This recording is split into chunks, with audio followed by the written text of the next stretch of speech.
Hi. This is for our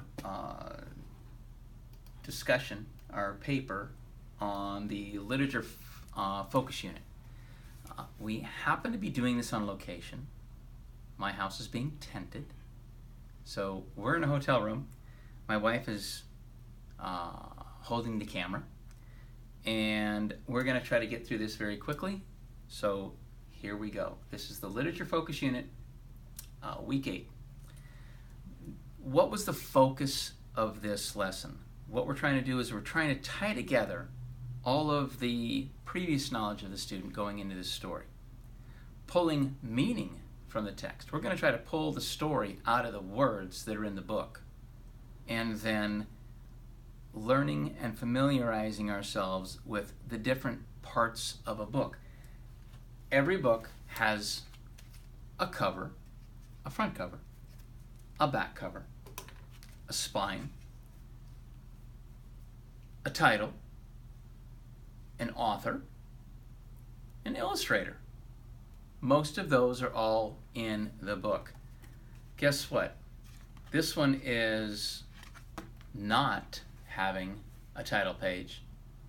So we don't have some of the pieces that when we in the kinder class do a read aloud, we go through all of those things with the kids. So those are the parts of the book. When you get into a book, how do we read it? We go right to left and top to bottom. That's for you, not for me.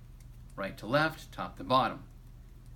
We take that for granted here in America, but in some countries, they don't take that for granted. They read it from a different type of a book. As a one-year-old doesn't know what a book is, so it needs to be learned. We need to teach that to them. So by doing this unit, we have different standards that we touched upon. The standards that we touched upon are RL2, and with prompting and support, of course it's a kinder class, we get to retell stories. We're going to do a read aloud and then we're going to retell the story. That's the key. They need to be able to listen and learn and pull the story from the text as we're reading it to them. And then they can retell the story to us using the key details. RL7, again, prompting and support from the teachers and IAs.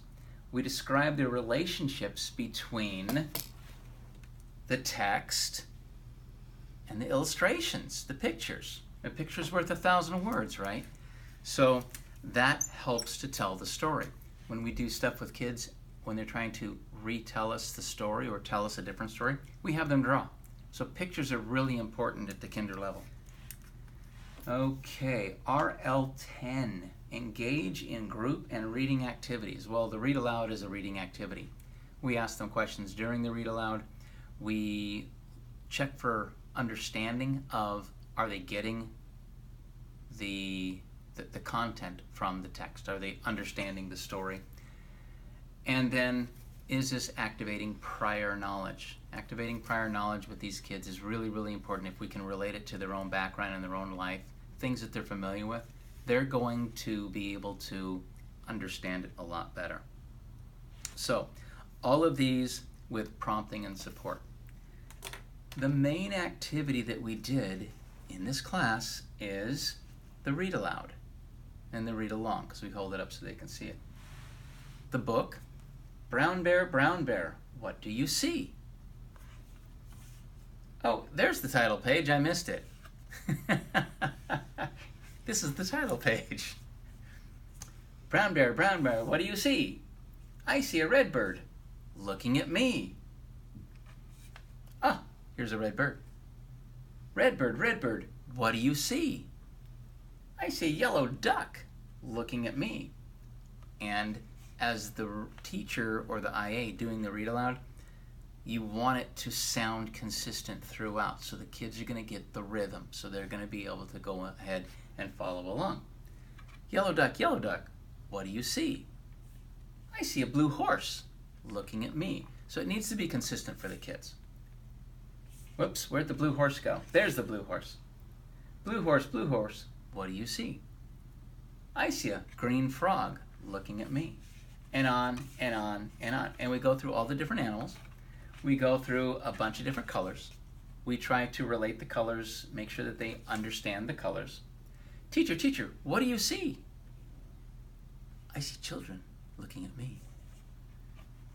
And then we can recap and review all of the different animals and colors. That's the main activity that we're going to be doing. The fun part, the part we're going to engage them, they get to build their own book. Again, with prompting and support, we need to remind them of the different parts of the book, and then they're going to build their own book that's going to be just like this, that they can take home and they can read from it.